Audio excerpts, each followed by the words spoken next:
Crack open that bottle of wine. Grab your favorite glass. Pour a couple of fingers of scotch in it. Get that stick. Light it.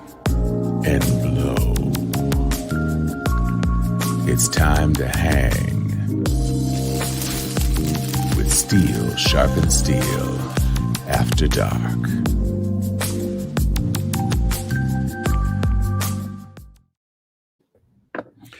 Good evening, Sharpies. You know we love the After Dark up in here. This week's episode brought to you by the Y chromosome because it's me and Chuck back where it all began. And we are here for you, our Sharpies. We love you. Thank you for people who have already dropped comments in the chat. Anthony Turner, Cecily Jackson. We are here, and if you can imagine, we have a bunch of stuff to talk about because a lot of stuff has been happening, not the least of which is yet another book about the Trump administration. Actually, two books. One from outsiders, Perro, and one from an insider who got paid to do her job for months and never actually did her job. That's Stephanie Grisham. But apparently what Stephanie was doing was gathering lots of juicy tidbits and gossip so that she could put out a book. So I'm not completely mad at her. I'm Tom Cunningham. And I'm Chuck Hobbs. So if you all have been doing stuff, please drop it in the chat so we can talk about that. The first thing, though, that I want to do is say I'm glad to be back. We have been on and off for a while. Kudos and a big shout out to Joy for handling this thing solo a couple of weeks ago. And then last week, it was a trio of Steelers. And now it is a duo. So we just hopscotching all around these various permutations.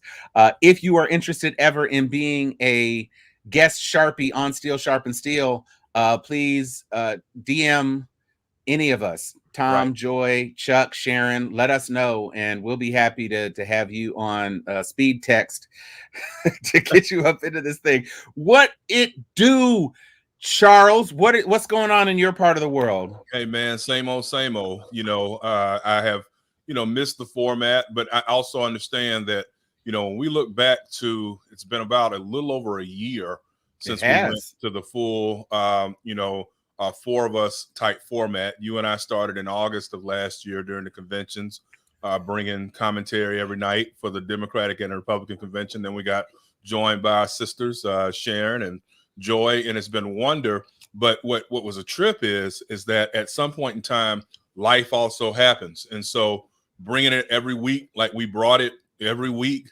you got to rejuvenate sometimes. And, you and I were talking before we went on air about, all of us have, work responsibilities also. And this is a lot of fun for us. It's not really work. When you love what you're doing, it's not work at all. But it still can be kind of draining after long weeks of this and that and what have you. So we wish for traveling grace for Joy and for Sharon, who are off doing what they do. And we'll hold it down this evening. And that's pretty much it. I mean, to tell you the truth, I look forward to diving right into some of the content tonight. And so take it away, Tom. It's on you, bro. So let's just start. Bob Woodward, no longer with Bernstein, has dropped yet another one. And it's incredible to me that Trump got sucked in and taken in so much, because Woodward was never like a particular fan, joined this time in his writing duties by Mr. Costa. And the book is called Peril. And as one can well imagine, we all knew, those of us who were not Trump fans, there were plenty of Trump fans across the country, but those of us who were not Trump fans clearly knew the boy wasn't right. As some folks would say, the boy wasn't right. So it wasn't surprising at all to us to find out that there was lots of stuff going on. And of course, one of the things that came out in the book was General Mark Milley's, chairman of Joint Chiefs of Staff, his revelation that he was so concerned about how things could go in the waning days of the Trump presidency that he actually put a memo out saying a couple of things, not the least of which is, yeah, so if he decides to try to launch the nuclear weapons, why don't y'all just give me a text real quick? And we because that's not about to happen. No. And then also that he did some back channel stuff to China to say, look, we got this. Don't worry about it. It's going to be over in 2 weeks. And just understand it's all good. Which I was listening to Michael Cohen, in his podcast Mea Culpa, and he had a guest on, and the guest made the point that, yes, well, Mark Milley is not in the chain of command. Mm-hmm. He's a military officer. Chain of command is with civilians, with the president. Mm-hmm. But you have to look at it in the context of what was going on. Would Barack Obama have ever been censored in this way? No, because Barack Obama saw who won and immediately started transitioning. Trump, not so much. So what do you think? What was the biggest thing that you saw, Chuck, about peril that kind of set your teeth on edge? Or was it all just basically like, yeah, we knew this? No doubt about it, Tom. It definitely was. We knew this. Like, if folks go back to our archives and listen to us last year, like we say, when we first got started, you and I, on a night to night, week to week type basis, we were whacking Donald Trump with all of our rhetorical fury because, again, unprecedented. We have never seen anything like this. Prayerfully, we will never see anything like this again. And when I say like this, I'm talking about the amateur hour type of concept here. Years ago when we were younger and Jesse Ventura won the gubernatorial race up in Minnesota, right? Yeah. I think to myself sometimes back then, because that was a comedy of errors in many ways. I mean, he tried to attack it as seriously as he could, based upon, I'm talking about Mr. Ventura, based upon his intellectual level or whatever. But a lot of times it was a comedy of errors. And I used to think sometimes, like, wow, I wonder what it would look like if a former wrestling type, not too super highly educated, interested in, the things that are crucial for the position type of guy or woman wins. And we lived it for 4 years. So I'm not shocked by it. What I want to say, though, about the General Milley thing is, you and I both are military brats. Maybe some of our Sharpies and viewers don't know that. Your dad was a career Air Force officer. My dad was a career Army officer. So while neither of us served in the military, we grew up around it. And so we get the concept of chain of command and all that entails. So I'm not going to lie. My first instinct when I was reading the headlines as to what the book was going to share that General Milley did, it struck me as kind of odd, right? Because, and when I say odd, I understood what he was doing, but it just didn't sit well with me because I'm like, wow. I kept thinking to myself, Tom, like, wow, I wonder how Pop would have handled that. Like, had he been in that position, and I'm sure you thought it too about the elder brother Cunningham, like, how would he have handled that? So I had some concerns. But what was funny is the historian part of me kicked in, and I was actually sharing this with my mom, and I think I might have shared it in one of my blogs. But okay, so toward the end of World War II, when Adolf Hitler in April of 45 was holed up in the bunker under the Reichstag in Berlin, hell was breaking down around him. The Russians were right there in the city. The Americans were not far off. It was all lost, right? And yet down there in that bunker, Adolf Hitler was still giving commands to his high command in regards to, hey, we're going to send this division against these Russians, and then we're going to move that division against the Americans and the British. And those divisions no longer existed. So what was happening for the last 2 weeks of his life, the high command was just feeding him a bunch of bull down there in the chancellery, in the underground chancellery. Like, yes, sir, we moved against the Russians today and we're exacting heavy losses. None of that was true, but it was like, hey, we will placate the fool until this all settles however it's going to settle. And that's what I kept thinking about in regards to Trump. I think once mid-December came and Mitch McConnell conceded and was like, okay, yeah, we got a President Biden, and Bill Barr and all of the folks recognize, okay, this is over. It's a wrap. There's not going to be any overturning of anything. I think that at that point in time, you know, I think the general millennials were concerned. You have to be because of the second book we're about to talk about. But still, I kind of felt like, I don't know if I had been in his shoes, I would have contacted my Chinese counterpart. But I definitely would have been feeding him a bill of goods, like, yes, sir, Mr. President. Yes, sir, Mr. President. And then telling my underlings what he did, which is if he sends for the launch codes, you holler at me first, because I'm not going to allow that. Even if it means a court martial and I have to go to Leavenworth, I'm not going to let him get us into a war. Well, part of I think the important context is that, and we're kind of getting into some of the stuff that Stephanie was talking about in her book, which is a much longer title. Especially, and ironic given that she actually never did stand behind a podium to give a press briefing, like ever. Yeah. So I guess the thing to me is that we act as though the president unilaterally can just do whatever he wants as it pertains to nuclear launch, and absent a real, legitimate, informed threat. Mm-hmm. I mean, technically he has the capacity, but when you're on your way out, especially post-coup attempt, ain't nobody got time for all that. Not here. It's just not happening, bro. We're just not indulging you, and you need to go sit down somewhere, and stop.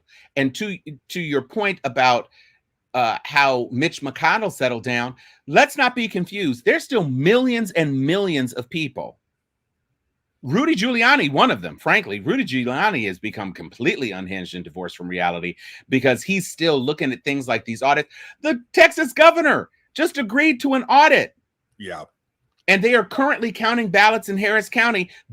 They say the biggest GOP county and the biggest Democratic counties. But it's like, we are in October now. We are literally almost a year from Election Day. Yeah. Mm-hmm. The numbers were certified in every state. Yeah. The votes were counted in every state. The electors cast their ballots for every state. Biden was inaugurated on January 21st. Who is spending money? What state is spending valuable money on doing an audit now? Because what is it that you expect is going to be done? There is not anything that's going to be done. Not for nothing, Biden didn't even win Texas. Right. So what? Right.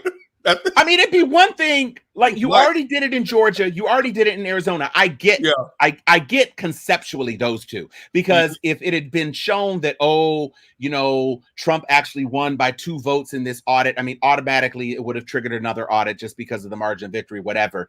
But if those 2 states flipped, I understand why Trump would have a point. But Trump won Texas. Now, I guess there's congressional districts, maybe some Democratic wins, something like that. The 8 Black sisters, whatever. I guess maybe that could be at the heart of it. But at the end of the day, why are you counting ballots in states you won? You lost votes in Arizona when you did that. Right. So you want to lose votes? Mm-hmm. It makes no sense. It makes no sense. And so we're going from the threat of a mushroom cloud to an incomprehensibly much smaller mushroom head, according to Stephanie Grisham and Stormy Daniels. So this is how this man thinks. He's so obsessed with his non-existent genitals that he had to release a statement about Stephanie lying when Stephanie was really just repeating Stormy's testimony. Stephanie wasn't lying. Right. But he had to tell Stephanie in real time, no, my genitals are fine. My mechanism, my equipment, some people call it massive. Who? Right. And if they do, they're just blowing up your ego because they know that you're insecure as all get out, right? I mean, if you've got the right amount of money, you can get somebody massive to tell you. Yeah, you know how sometimes you see these memes where people will put the side-by-side pictures of them and Boris Cujo or Morris Chestnut and say, Everybody tells me I look like no, you don't. So stop that. Right? Stop. Right. Ain't nobody calling baby Trump massive, bro. Right. It's a Cheeto, bro. It's a Mhm. Cheeto. Actually, only thing that most of those women have ever been interested in is the size of his bank account. And Well, that's the reason why he's always been able to have women and models and everything else, because it's not looks or virility or any of the rest of that. It's because he's paid or paid comparatively speaking to the average guy. To the average dude. Yeah. And he's got a TV show and and all these sorts of things. And now that the veneer has been pulled off of the facade, it remains to be seen. I mean, right now he's still riding high, quote unquote. Mm-hmm. I mentioned several podcasts ago that the Trump Presidential Library is going to be an iPhone in a glass case. Just you got hope, man. Just tweets, like a phone book of tweets and an iPhone in the lobby of the Trump Plaza. It's like, here it is. Transcript. It's the best presidential library in the world. Everything you need to know, it's right here, direct to you. It's ridiculous. Ridiculous. Virtual presidential library. Right. Why not? And he'd still probably raise $40 million for it. It's a solid gold iPhone encrusted with diamonds from my tenant Tiffany's. So it's just absolutely ridiculous. And of course, a lot of people are saying that the Stephanie Grisham book really isn't good. It's not high literature. I mean, it's not Peril, but why not? Real Housewives isn't television, but I still watch it. Absolutely. I got to see what's going on in Lake Bailey and everybody else. And you know what, Tom? As I started seeing some of the reviews this week of the Grisham book, it just reminded me of, like, no matter what things have gone wrong, and there have been a lot of successes in the Biden administration. There have been some things that I think they wish they could get a mulligan on and do over, like the withdrawal from Afghanistan. But more than anything else, if nothing else, the ability for us to wake up every day and not have to deal with what got tweeted overnight. I'm so grateful for that, because they're already hitting Grisham. I mean, as he always does everybody. She's stupid. She's not that bright. She was a loser. She's losing bigly. And because she was losing bigly and she lost her relationship, she's a total loser and everything. I mean, that's what it is. You're a loser when you're telling whatever it is he doesn't want to hear, and you're a winner when you're loyal and so I don't miss any of that. And so yeah, I'm very hopeful that now, strangely enough, Tom, and we can go here before we leave tonight. I actually, it wouldn't hurt me to see him run again in 2024. I know he fancies himself as the second coming of Grover Cleveland. You and I, Brainbow, get that, the non-consecutive terms. First and only non-consecutive. First and only. But, Trump's easy prey. There are a lot, he really is. I mean, he obviously is going to appeal to hardcore Republicans, but there are a lot of people who are still sickened by the past 4 years and definitely January 6th. And he'll never be able to bring those folks back. I mean, it's Michael Cohen, again, I like Michael Cohen because he is the one guy from the Trump fold who really actually does have the scoop and is violently going after Trump like every single week. These other people, they put a book out, they're not doing big press tours. Michael Cohen every week, a couple of times a week, is dropping bombs on the podcast and swearing. And I tend to believe Michael in this, that Trump will hold off on making a definitive announcement.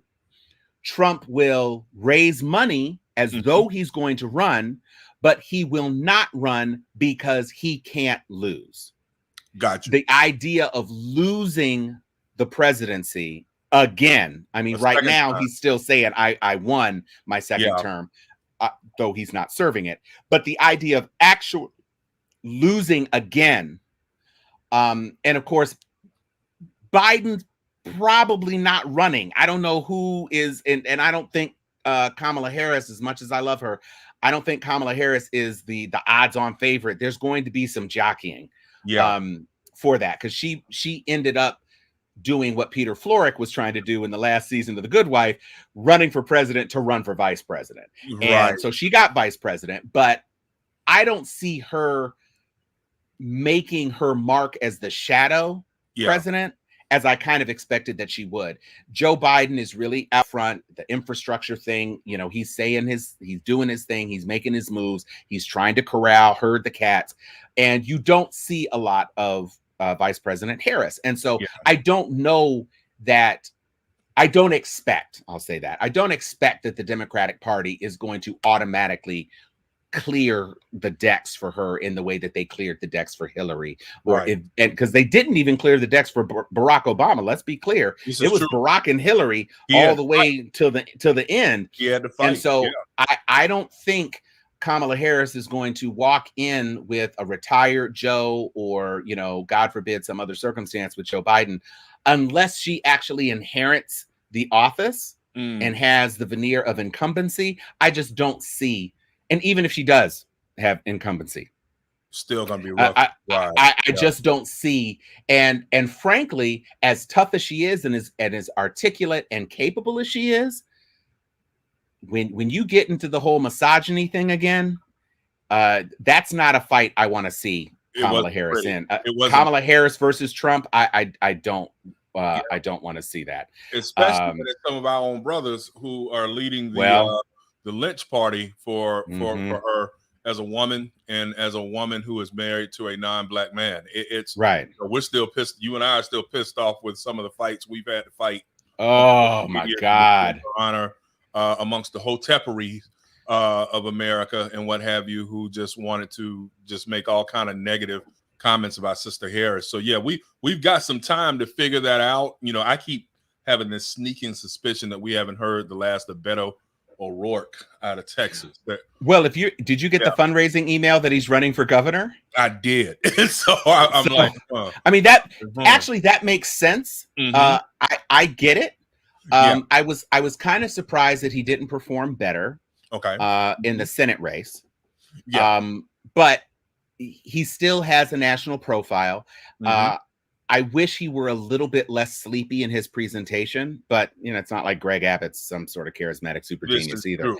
Right. And Ron DeSantis is precipitously sliding. So, you know, I know that he thought he was going to be able to Jimmy Jangle his way into that role. And Ted Cruz, also known as Wolverine stunt double these days, is what are you doing, Ted? Those mutton chops are not the move. They haven't been in vogue since the 1800s, bro. I was thinking at least 1855. That's what I was thinking, right? And them some legit mutton chops, man. They really are. And he also gives out that Eddie Munster. With the dude, it's chunky Eddie Munster. Yeah, he's a creep. He got that COVID 30, like crack it off like a mug. No doubt about it. And again, like I said, at the end of the day, anybody that lets somebody talk bad about your father and your wife, and you don't do nothing about it. I mean, there's nothing Ted Cruz can ever say to me. And then, like you say, and took off while his constituents were freezing in Texas. I mean, to go to Mexico. He's trash. So yeah. He puts the coon in Cancun. Yeah, no doubt about it. So we talked about Mark Milley vis-a-vis Peril. We talked about Stephanie Grisham and her extremely long titled book. But let's get into Mark Milley and his actual testimony in front of the Congress. Now, I'll tell you right now, was it Josh Hawley that thought he was going to score some points? Yeah. Typical smarmy. I mean, yeah.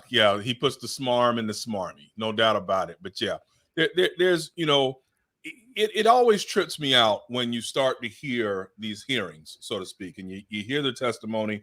And I take people, once they take that oath and swear to what they're going to swear to at their word. You know, the major takeaway that I had this past week of all things was that I still have some concerns about how the ending jumped off in Afghanistan. Mhm. And it's one of those things where in my writings, I have placed the blame where it belongs, which is with both of our last two presidents. And Right. what I mean by that is, clearly the generals are stating that, including General Lloyd Austin, the brother, Secretary of Defense, now, Mhm. testifying that, listen, we tried to caution Mr. Trump and we tried to caution Mr. Biden that we need to leave a group there to make sure that our American civilian contractors and what have you are able to be extracted safely, as well as our Afghan allies who were serving in those same capacities. I believe those men. I take them at their word. I also believe that there were different processes in place. And I'm not just saying this because I'm a Democrat. I actually do believe this. I believe that Trump heard it, but, as typical during his 4 years, he did it his way. He always liked to play Frank Sinatra's My Way. I don't think he wanted to hear any advice because he was constantly saying how much he knows more than the generals and I'm smarter than the Oh. generals and I'll do this and that. So that's where it went awry with him. I think that Yeah. with Mr. Biden, that it wasn't an attempt to do something wrong. I think it was an overly optimistic summation of what was going on. And so when you hear, and I can't remember whether it was Milley who made the comment, it's going to come back to me in a minute, but one of the generals commented this week that they knew that the Taliban eventually would take over or had the Right. capacity to, but they thought that it would be at least November, December before. They didn't think it was going to be 10 or 11 days Right. our last troops leaving and then everything getting overrun. So I believe that President Biden was dealing with, different intel. Like on the one hand, if you think back to when he gave a speech, I want to say in early July, and the president was like, "This won't be Dunkirk. This won't be the fall of Saigon. This will be an orderly." And then 5 weeks later, that tweet, like you say, and those comments didn't age so well because it was the fall of Saigon all over again, and almost literally with people falling off of the planes. Planes. So I Yeah. think it was just a "oops, my bad" type of situation, but not out of any ill will intent type of whatever. And I think what's important here, the teachable moment, whether it's the Democratic Biden or the Republican Trump, is that whoever is the chief executive has to have a level of humility. We talk about that when we're pledging fraternities, sororities, and what have you, how important humility is. You have to have enough humility to be able to even say, you know what, I screwed that up. Like, looking back in hindsight, we should have left 2,500 people there or 5,000. But you know what? We got as many back as we could, as quickly as we could, and we're not going to get out of there. And that's the way you do it. You don't double down. You don't get ornery. You don't tell people, I wouldn't change a thing. Sure, you would change a thing because that was a bad look, even among our allies. So with that in mind, it has been fascinating to hear these generals who have put in so many years in what they're doing and how you've got two septuagenarian leaders who are kind of like, I'm going to do this how I want to do it. And that's interesting, too. It leads to a whole other set of concerns in regards to where there is a similarity there in regards to what the joke grumpy old men, so to speak, which is I'm going to do it and to hell with what y'all think. So what are your thoughts on that? Well, it just strikes me that it really was kind of the ultimate catch-22. There was no winning the situation, as others have said, and as we even talked about on our own show. This is not a situation where the Taliban was going to do very much different. It really was a matter of timing. Okay. Yeah, you might have thought you might have gotten a reprieve until November, but functionally, what is the difference of 2 months? They are in charge, and the reason they are in charge deals with primarily sociological things that the United States was not ever going to be able to change anyway. We had a video a couple of weeks ago from the brother who was offering some really, really solid insights, which is these dudes want their sons to be married. They want to be done. They're tired. They are still in a country that has all of the problems it ever had. But now the Taliban isn't shooting soldiers because the soldiers stepped down. So Yeah, okay. You didn't have much in the way of rights. Women didn't have much in the way of rights, or don't have much in the way of rights under the Taliban, but they were hiding and sheltering from bullet fire a month ago. Mm-hmm. So can you go to the stove? Can you get some stuff for your kids? Yeah, you can't drive a car in public, and that is not great. But that country made that decision for itself and its people. And if a country decides they're going to let some quasi-religious, I'm not even going to give them the honorific of calling them legitimate religious, but if they are going to take and allow some dudes with AKs to run around and do whatever the hell they want, then that's on them. It's not something that we are going to be able to fix. And as awful as I feel horrible about the people who helped us, that the Taliban was particularly targeting in those last days. And we could have and should have been able to do more before the deadline. After the deadline, that was going to be extra tricky. But before the deadline, we should have been able to do more. We should have known. We should have had eyes on those people. We should have said, here, come in this Jeep. We're going to drive you to, Camp X-Ray, and you just hold tight. You just stay here. Mm-hmm. I'm sorry about your grandmama. I got you and your wife and your kids. Come, let's go. We should have been able to do that. I agree.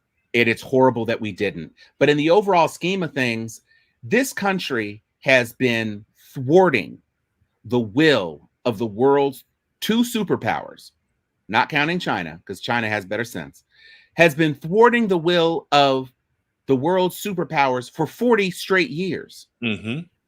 Period. So another month, 40 years in a month. I mean, I just don't know where you go with that. And so, yes, Biden inherited the mess, and there's some fallout from the mess, but 700,000 Americans died because of Trump's mess. Yeah. So on balance, most Americans, right or wrong, they're looking at some dead Afghan nationals versus, our military incursion and, their loved ones deployed overseas indefinitely. No American wants to have their son or daughter come back with a limb blown off from an IED or anything like that. They want it out. We wanted out. The Afghans wanted us out, or the ruling party of the Afghans wanted us out.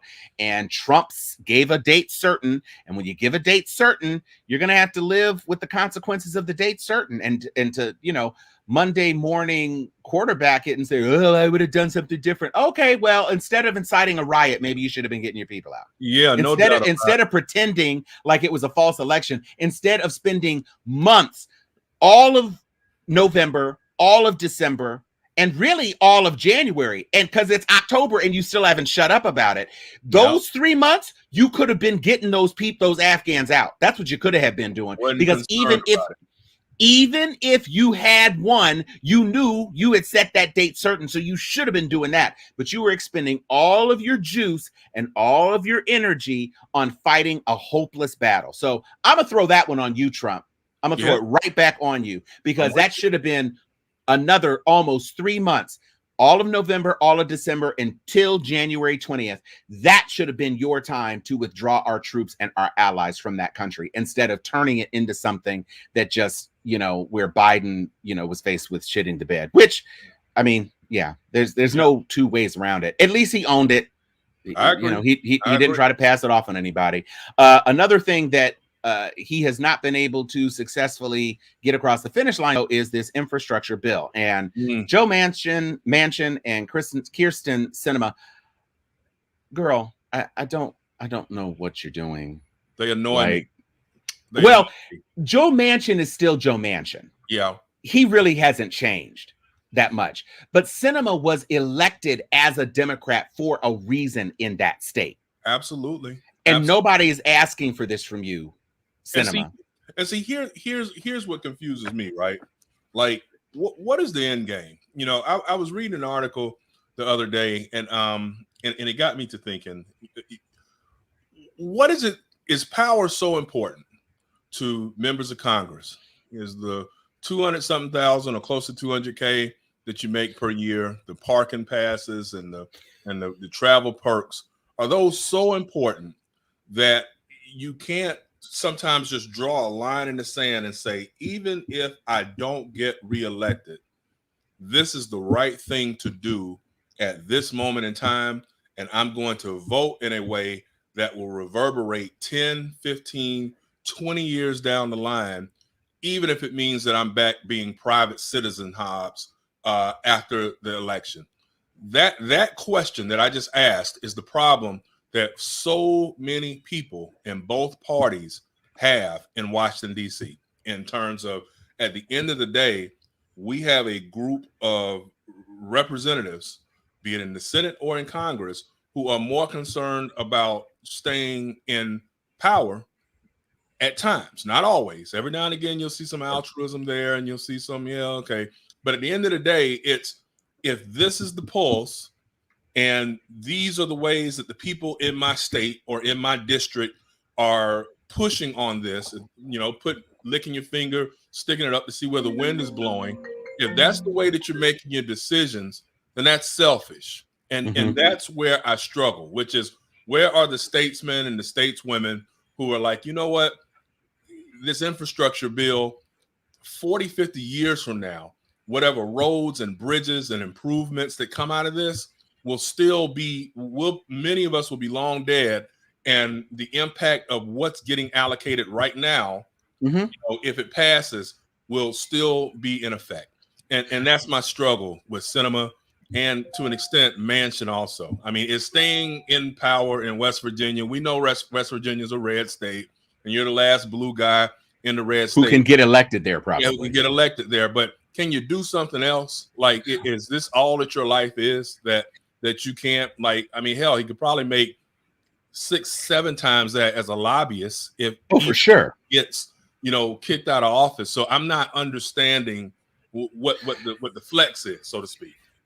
It's interesting that you say that. I was listening to a commentator and he made the point of America right now is coasting on the greatness of the things that they did in the past. We are still talking about the New Deal. We are still talking about the Tennessee Valley Authority. We are still talking about things that emerged from, damn near a century ago with Social Security and Medicare and all these things that were done in this country to make things livable for its citizens and all that. When was the last, I mean, you could look at Obamacare, I guess, as an expansion of healthcare, but certainly during the Trump administration, what is the signature thing that people are going to be talking about 30 years from now? That what First Step Act? Right. What is the thing? And to your point, the people in office right now, it seems the people in office right now aren't really interested in legislating. They aren't interested in running the country. They're interested in maintaining their own position, sitting, doing nothing, and living for the wins of, I got this judge in.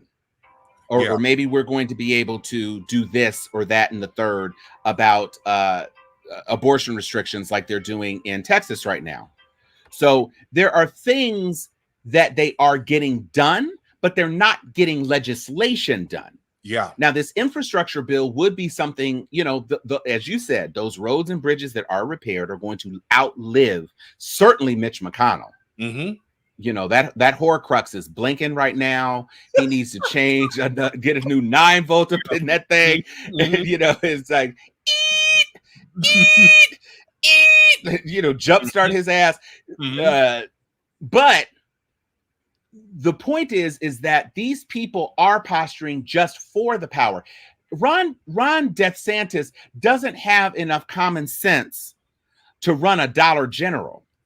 Right. But he's running one of the largest, most populous, most profitable states in the country into the ground because he figured the ideology of the idiot would be enough for him to hold on until maybe he could take the next step. And you talked about Jesse Ventura earlier today, and it reminded me of Terry Crews' iconic portrayal of the president, who is basically a Jesse Ventura knockoff in Idiocracy. And what we have in terms of a guy who does nothing more than force his ego and his id into the atmosphere and just have it raining down.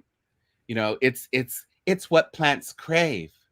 It's just it doesn't matter that the plants are dying from the Gatorade knockoff.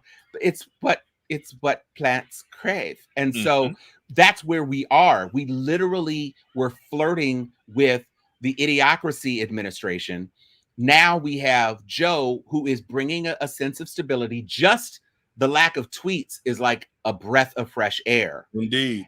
And, yet and still, despite trying to do all the best things, COVID is kind of rearing its head again. The red states are, whole families of unvaccinated are dying.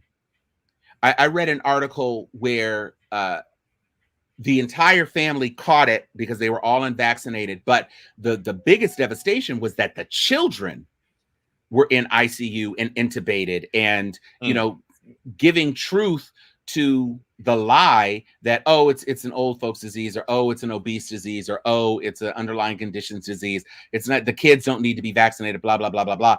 And you have even these NBA players who are taking a principled stance about not getting vaccinated because freedom and whatever. And it's like, okay, you also have freedom not to get that check. But go on ahead. When 90% of the NBA players are vaccinated, where are them side effects when they running you off the boards, bro? Thank you, man. Because them teams are still winning. Yeah. What's like about that is when you look at the ones who played for somebody's college, even if it was for 1 year, right? If you went to college, you had to turn in that MMR and your shot and all of that type of crap.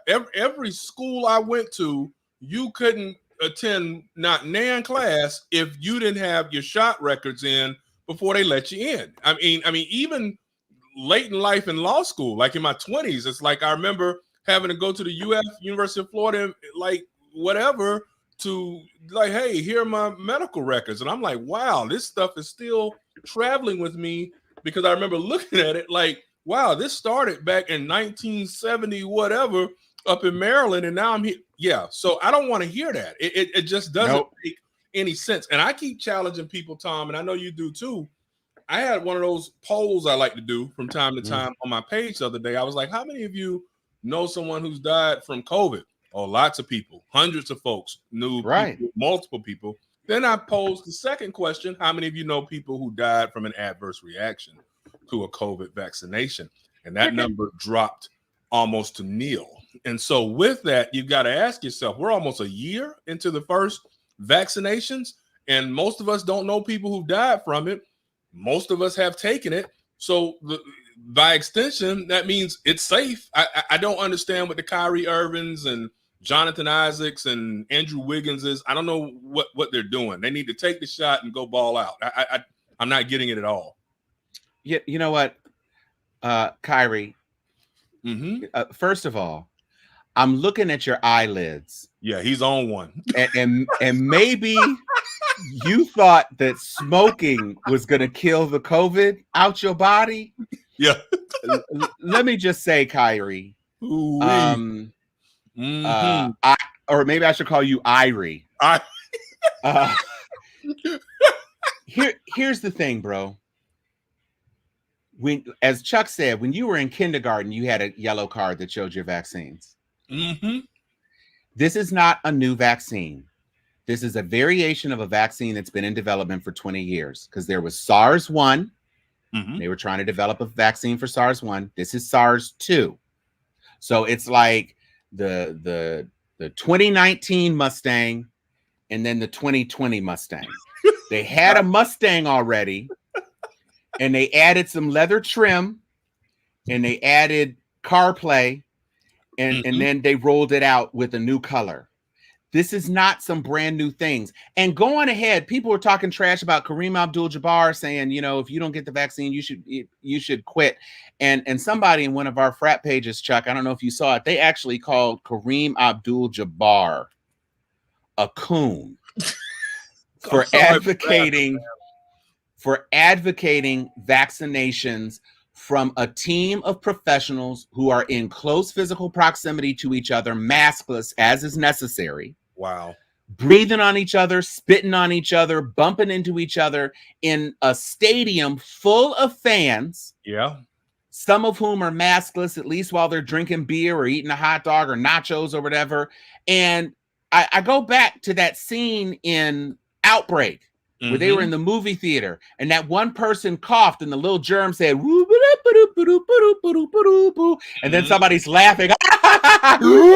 and the germ goes into them. And then like the next day, the hospital's just overrun, people bleeding from their eyes and all that. It's like, it's just a shot. I've gotten it twice. Everybody in my household, me and the wife first, then my daughter, then my sons, all of us. And I'm not gonna lie, Tom, my third shot I posted last week was you got the booster. Yeah, I got the booster. Now the booster put me on my butt. Like the first two had me kind of lethargic for 24 hours, maybe, you know, and then everything was back right. But man, I was worn out for about 3 or 4 days. But you know what? I'd rather be worn out for 3 or 4 days and safe than laid out in a casket. Laid out and for all eternity. Eternity. Yeah, exactly. So, yeah, ain't no question here. You got me? No, I just don't, folks. People are dying every day. This is a real disease. And I don't know how many more of your favorite right-wing talk show hosts or podcasters are going to have to kick it before you realize that this is real. But proceed, Governor. That's all I had to say. Y'all do what you do. Do it in your home. Get DoorDash to deliver to the door, so they don't have to come into your little COVID mansion, and tip them people extra for your ignorance. And you got Instacart. You can get toilet paper. You can get anything you want delivered to your house. Just don't leave. Yeah. Stay at home and keep your kids at home and keep schoolaging them and doing K12 or whatever.com. Teach your kids at home if you don't want to get them. Live in your freedom bubble. Because I'll tell you right now, you cough on me, it's going down. No doubt about it, man. It's going down. Like it's going down like Squid Game, bro. Yeah. Squid Game. Yeah, no question, man. Inspector Royale. So just had to throw in. We got we had a little bit of pop culture popping off up in this thing. Let's talk about let's talk about Mr. Kelly. Seems so like he's ready. Yeah. To go all the way to community showers. I've made myself very clear. I am not a person who felt it necessary to continue to support R. Kelly once the initial revelations about the tape came out. Once the initial revelations came out, I was good. I was 20 years done. Ago, almost 20 years ago. Yeah. Even when the Aaliyah stuff came out. Yeah. And then I actually knew people who were on the plane with Aaliyah when it crashed. Yeah, you did. Yeah. And so that made it even more acute for me. Yeah. The loss of her talent, the loss of her light, the loss of her artistic ability and everything else. And all through this trial, as I've been listening, and the revelations about the boys, because that was new. What nobody expected that one to pop off. That was a left turn. Yeah. That was a left turn. Yeah. And so when I realized the depth of the depravity, I was like, okay, so R. Kelly doesn't realize how badly he's about to go down. It's going to be real bad when he goes down. And I was expecting all of it. And it's not even over for him. Yeah. But they about to max his ass out. Oh, he maxed it and max. You know, it's the Pied Piper of Cell Block D. Follow me. I mean, and I'm sure he will have some people who will have his back. He's still R. Kelly. Yeah. You know, he'll be doing Cell Block concerts and everything else. But if he doesn't kill himself. Good for you, jury. Mm-hmm. Good for you, jury. Yeah. I am 110%. What was your feeling about that, Chuck? No, I'm not gonna lie to you. The concern that I have had from the get-go is that America has an almost unholy fixation on celebrity. And the guy that we talked about at the top of the hour, Donald Trump, you said it best, Brother Cunningham, when you said that, but for his reality TV show and the appearance, I was talking about the appearance of him being a billionaire or whatever. Those were the things that, made so many of his faithful enamored with him back in 2016 when he first ran, when he wasn't nearly the best candidate out of the Republican presidential primary. I say that to say that the same holds true for Kelly. We talk a lot, particularly as Black people, about how mesmerized the trumpets are about Trump and his wealth. Well, we do the same thing. And I'm not saying we, all of us, but there are enough of us who are enamored with celebrity that we will give people passes that ordinarily we wouldn't give. So when Bill Cosby's convicted, it's, oh, well, I love the Cosby Show, and I love the Different World, and I love Fat Albert, and they didn't have to do this to Bill. They didn't do it to Hugh Hefner, and they didn't do it to Roman Polanski, and that none of that hits the mark, which is all of those individuals are creeps. Right. Period, point blank, end of story.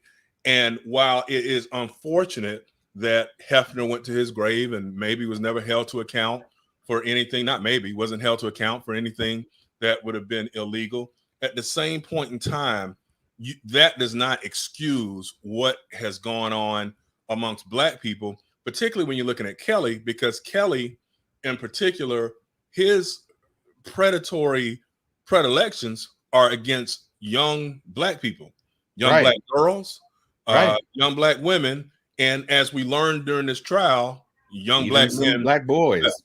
Okay, and so it harkens back to the whole I don't like Kamala Harris because she was a prosecutor and she's the police.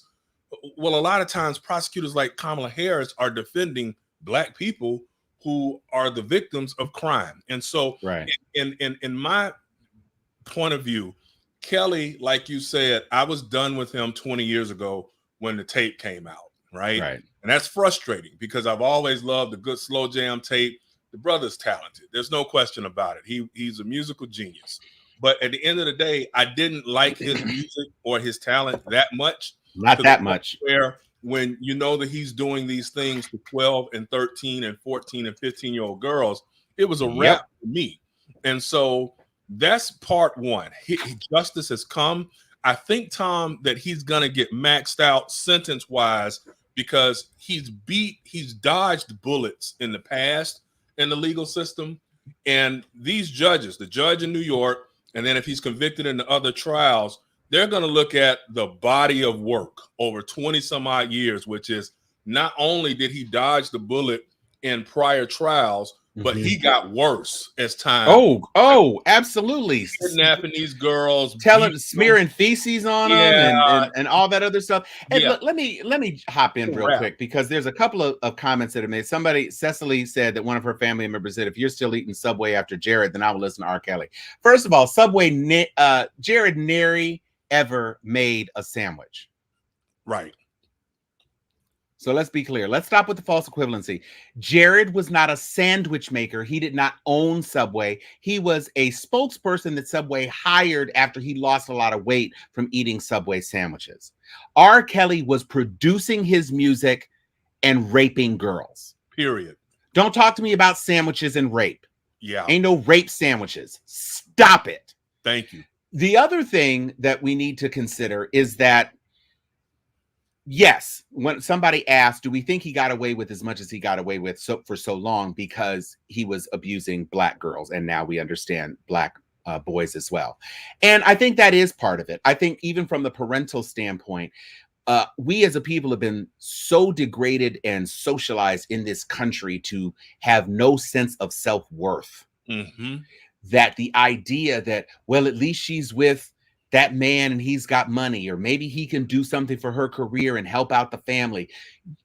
people were making rationalizations, people around these young women, even the young women themselves, who some of them, apparently thought that this behavior, even though it felt slightly wrong, they persisted in it, partially because of the Svengali like hold that he had on them, partially because of the breadth of his talent and the universal acclaim that was lavished on him, and performing songs.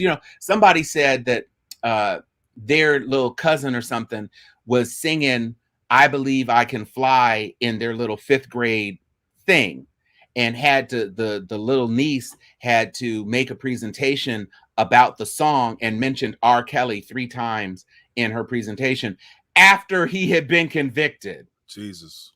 This is the idea of a celebrity, the cult of personality, and the lack of self-awareness and self-estimation is part and parcel of what allows these cycles of degradation to continue.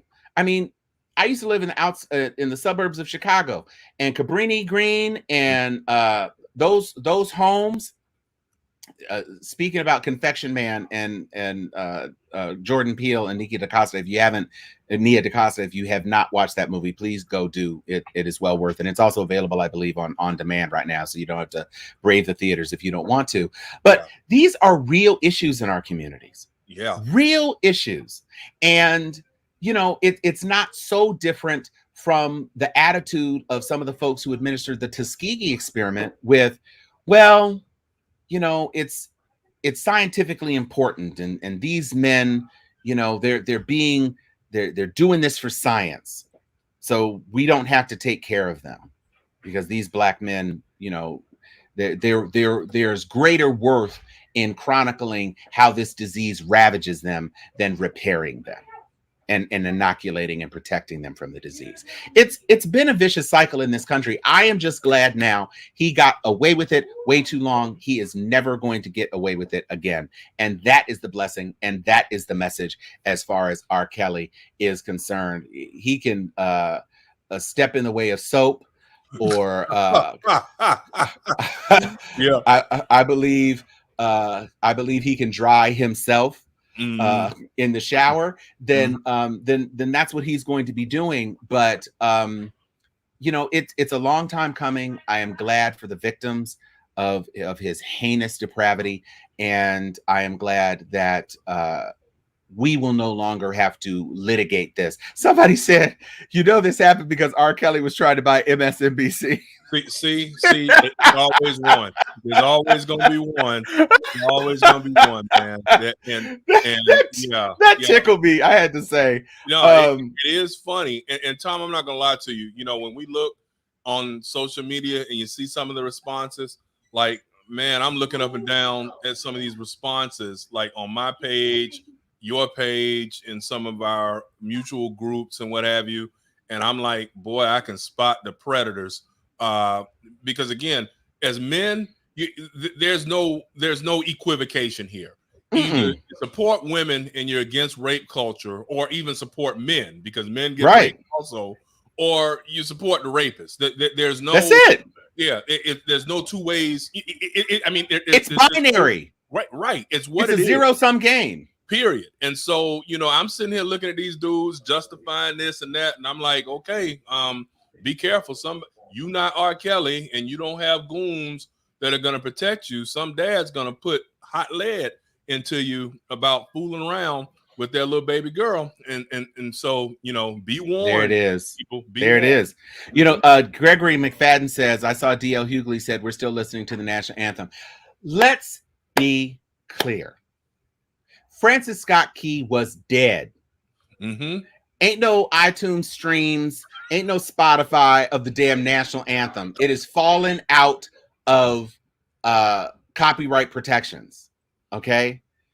Nobody is doing anything about Francis Scott Key and that verse that nobody sings. And to the extent that I have even seen some historical analysis that what they were talking about in terms of slaves wasn't even necessarily the, black people slave, whatever. I don't buy that BS.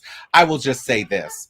Robert Kelly is alive and has been an icon in pop culture 20 years past the revelation that he was raping children. Thank you. Francis Scott Key been dead. Yeah. Name another Francis Scott Key song. I dare you. Can't do it. Well, but you still bumping "Step in the Name of Love" at a cookout. Stop it. Right, and it ain't that great. The music is good, but it ain't it's that fine. Great. Listen, yeah, it ain't that. Great. Yeah, you put "Step in the Name of Love" next to anything by Marvin Gaye. Right, doesn't compare. Okay. Doesn't compare. You put "Step in the Name of Love" next to Holland Dozier Holland. You put it you put it next to "Long Walk" by Jill Scott. Let's be clear. He had some bops, but when you listen to some of those songs, just like there's a meme going around right now about "Do Me Baby" and the verse that Busta Rhymes apparently wrote. Did not know that. Backstage, underage. It's like, wait. I did not know that was Busta that wrote that. Busta wrote that. Ronnie DeVoe delivered it. Okay. But Busta apparently wrote that. And that song is all about R. Kelly-ness. And I can remember, not that I wasn't a super duper fan of BBD anyway, but when that little piece came on, I was like, oh, this is not good. Cool. Not cool. At all. Even back then. Right. So it's like, we can have some standards. We can love artists, but R. Kelly was saying the quiet part out loud for years. Yeah. Age ain't nothing but a number that he wrote for Aaliyah. Come on, man. And married her so she could have an abortion. And shit. All of this stuff came. Man, look. And the Pied Piper. I mean, the fact. Oh yeah. What did the Pied Piper do? He took your children away. Yeah. I'm like, ooh, this dude was like telegraphing it. And that was the cookout anthem. That and friggin' that Frankie Beverly and Mays song. That I can't stand. People get mad at Hobbs when he says that he doesn't like Before I Let Go. And I'm not saying I don't like Frankie Beverly and Mays. I like a lot of their stuff, but that song works my last nerve. I when it comes to it, I'm like, here we go. I have to say, I like Before I Let Go. Okay. But Frankie Beverly ain't never raped no children either, so it's easy to like that. This is true. And "Step in the Name of Love," that was your little wedding reception bop or whatever. Got it. I completely understand. Don't play it at a Tom Cunningham cookout. Just don't do it. Absolutely. So Cecily said, "Chuck, you're fired again." I know. See, Brother Hicks is with me though. Brother Hicks say he can't stand it either. Yeah. All the way off the dance floor. All right, it's a wrap.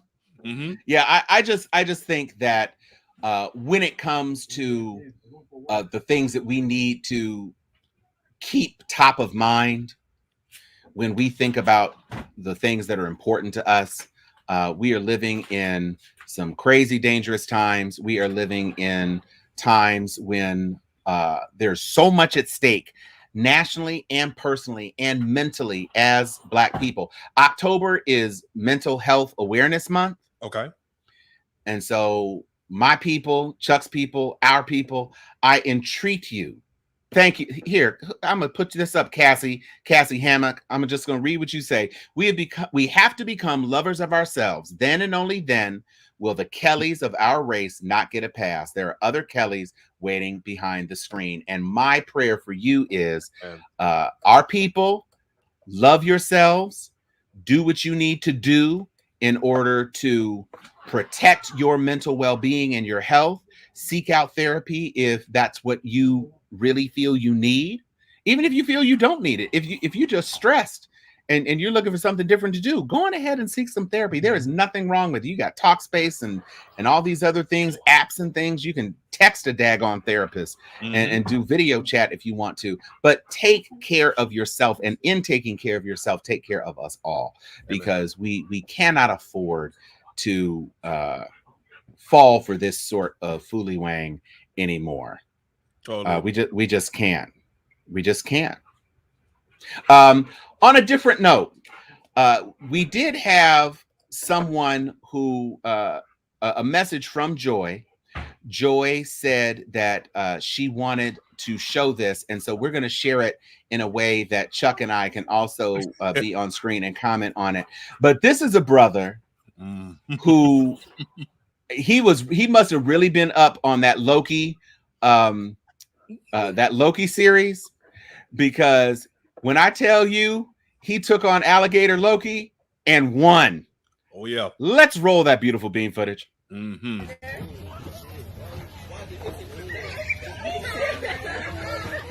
Now, to be clear, first of all, he's got the ADT sign. I don't know if the ADT sign scared the alligator, but he got that big black container.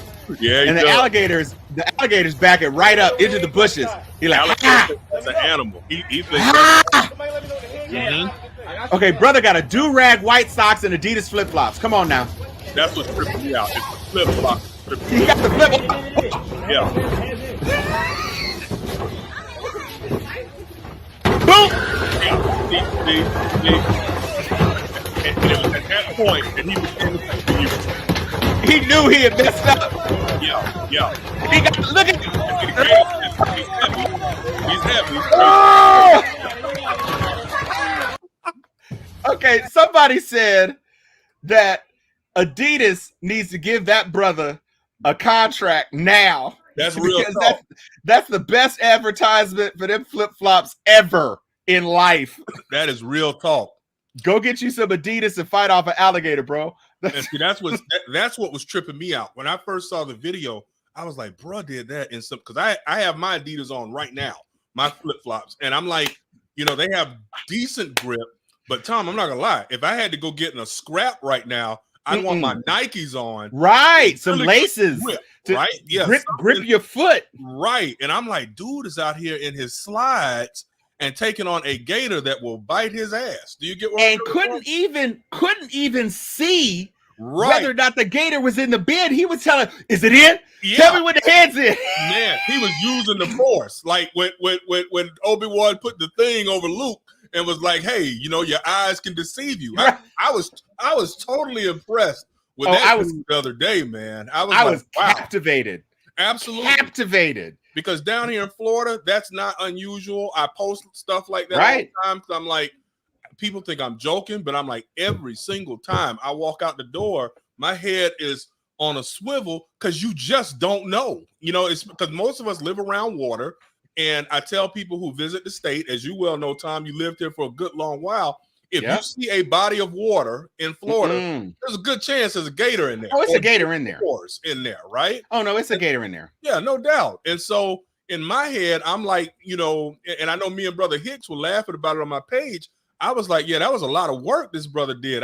I would have eased back into the house, selected the appropriate weapon, and eased back out, and I'd have shot alligator. Do you get where I'm coming from? But listen, who was able to keep him alive? I'm impressed. Can you imagine? I know they had animal services, but can you imagine if he just put a rock on that thing and waited for the damn garbage bin? Man, that was the best video I have seen in a long time. I was like, you're right. And whoever said that dude needs endorsement deals. He needs to blow up because that took a lot of courage. What he did. Adidas and Old Bay. If you're listening, Adidas for the capture footage, and then he needs to boil some boiling water and some Old Bay, some potatoes, some corn, and some crabs in there, and get him a good old gator boil going on. Good deal. I'm right there with you, man. Big up to that brother. Okay, get them chunks. Get you some crusty bread. And do it because Tom, again, last point for me is, if that gator had come around, flops on those Adidas, bro was in trouble. Do you get where I'm coming from? He would have been stepping in the name of love with about 5 fewer toes. I agree. Okay, or a big chunk of his leg and thigh. Oh, bite marks. I mean, it would have been the bad. Grip strength on them things. That's nothing to mess with. That's the man right there. He gets all the dap from me. That's the gangster of the month, if you ask me. Gangster. We haven't done gangster of the week in forever. Yeah. You, sir. Do-rag Adidas slide socks, man. You, sir, are the gangster of you're the gangster of September, because that actually came in.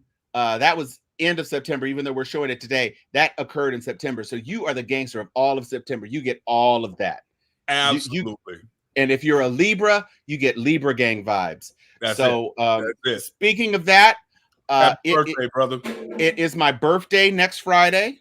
Mm-hmm. So we're gonna probably do an after dark with some libationage and some things for next week. Sharpies, we love you. Thank you for keeping it crunk with us. We had excellent feedback. Thank you. Big shout outs to some of our super posters today. Cassie Hammock, Anthony Turner doing the damn thing today. Cecily Jackson for sure. Scholarly Talk on Life. I don't know who you are, but you're amazing. You had some really trenchant comments. Gregory McFadden, also Anthony DeMarco. Just a whole bunch of wonderful people who are engaging with us today. Hey, Carla's here again. So we love you, Sharpies. We absolutely love you. And we are still planning on doing an in-person show near the end of the month, God willing, because we know Ron DeSatan is not going to close down Florida. So we're not going to do anything inside. You know, we might do something on a porch and y'all can sit and shout questions at us and stuff. But that's what we're going to do. We're going to be doing it with you and hopefully doing it with you in person. Good luck to FAMU and Alabama this weekend as they face off.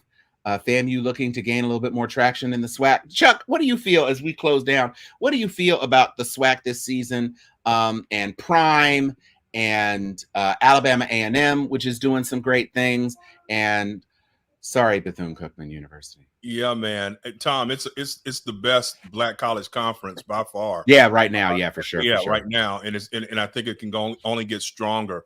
The games are exciting. The contract with ESPN is outstanding because you get at least 2 or 3 games every week through the streaming services and what have you. The competition is tough. I mean, you know, Prime has Jackson State playing well. Alabama State's playing well right now. A&M, as you mentioned, Alabama A&M is doing an exceptional job. Prairie View in the SWAC West. Yeah, I saw Prairie View beat up on Pine Bluff last night. Right. Oh, what have you? Yeah, beat them pretty good. And Pine Bluff's a good team. So it's very exciting. It might even get better. I keep hearing whispers that Tennessee State may be able to leave the Ohio Valley Conference and come to what I've always felt would be its natural conference. Sure. And what have you. So, you know, it's exciting. And like you, I appreciate Brother Hicks, Sister Halliday, McFadden, Seaton, my Spelman classmate, and Vera Jordan, both of them. Hello to y'all. Debbie Pye. We thank y'all, Brother McWhite. Thank you all for being with us and sticking with us. And we'll be back as a group soon. Miss Joy and Sharon as always, but I know the grind is hard but fair. And we'll see y'all when y'all get back. Somewhere where y'all can holler at your boys and what have you. So definitely, Tom, you have a wonderful weekend. You too, brother. And we'll get up next weekend, man. Peace out! Yeah, you know what time it is. Crack open that bottle of wine. Grab your favorite glass, pour a couple of fingers of scotch in it. Get that stick, light it, and blow. It's time to hang with Steel Sharpened Steel after dark.